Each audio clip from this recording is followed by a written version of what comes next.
is his magnum opus. Khalil Gibran was a Lebanese. He was born to a Lebanese family, and he later moved to United States of America. He's considered an artist, a mystique, an author, and in this particular speech, in this particular poem, he talks about this learned soul who finally plans to move back to his hometown. And when he's about to climb the ship, he's stopped by a few followers and they ask questions about various aspects of life. So here it goes. And then Almitra spoke again and said, "And what of marriage, master?" And he said, answering, "You are born together, and together you shall be forevermore. You shall be together when the white wings of death scatter your days, and you shall be together in the silent memory of God. But let there be space in your togetherness, and let the wings of heaven dance between you two. Love one another, but not make a bond of love. Let it rather be a moving sea between the shores of your soul. Fill each other's cup, but drink not from one cup. Give one another your bread, but eat not from the same loaf. Sing and dance together and be joyous, but let each one of you be alone. Even as the strings of a lute are alone, they quiver with the same music.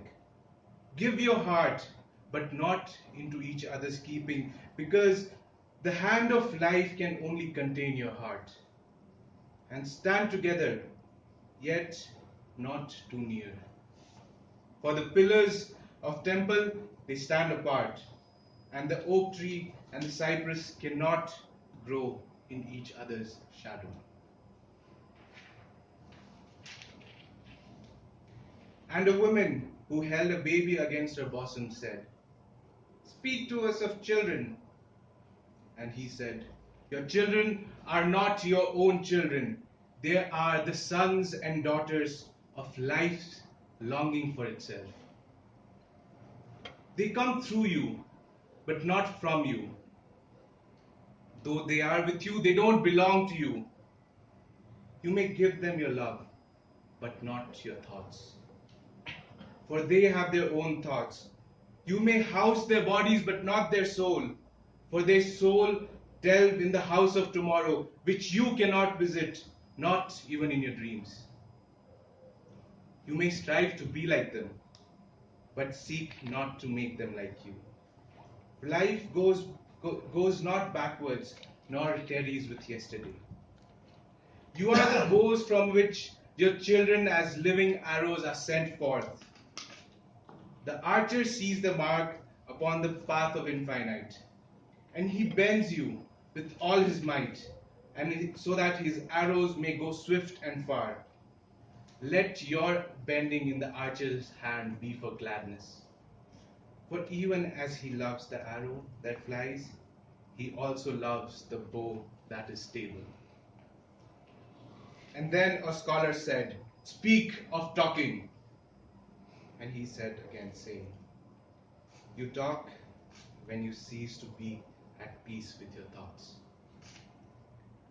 When you can no longer dwell in solitude of your heart, you live in your lips. And the sound is just a diversion and a pastime. And in much of your talking, thinking is half murdered.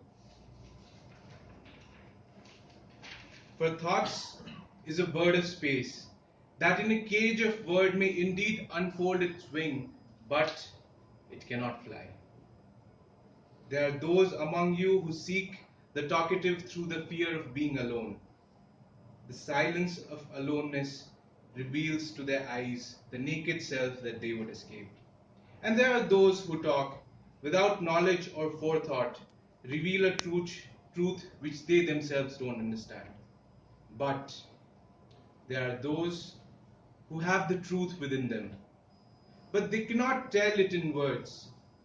In the bosom of these, the spirits delve in rhythmic silence. When you meet a friend on the roadside or in the marketplace, let the spirit in you move your lip and direct your tongue. Let the voice within your voice speak to the ear of his ear. For his soul may keep the truth of your heart, just as the taste of wine is remembered, even when the color is forgotten or the vessel is no more. And then a woman said, "Speak to us of joy and sorrow." And he answered, "Your joy is your sorrow unmasked. And the self same well from which your laughter rises, often sometimes filled with your tears. And how else can it be? The deeper the sorrow carves into your being, the more joy you can contain. Is it not the cup that holds your wine, the very cup that was burned in potter's oven? And is it not the lute that soothes your spirit, the very wood that was hollowed with knives? When you are joyous, look deep into your heart, and you shall find it is only that which that gives you sorrow that is giving you joy. And when you're sorrowful, look at your heart, and you shall see that the truth is that you are weeping for has given you the delight. Some may say joy is greater than sorrow, and others may say no, sorrow is the greatest. But I say to you, they are inseparable. Together they come. When one sits alone with you on your board, remember that the other is sleeping on your bed. Verily you may suspend like scales between your sorrow and joy. Only when you are empty, you are at standstill, unbalanced.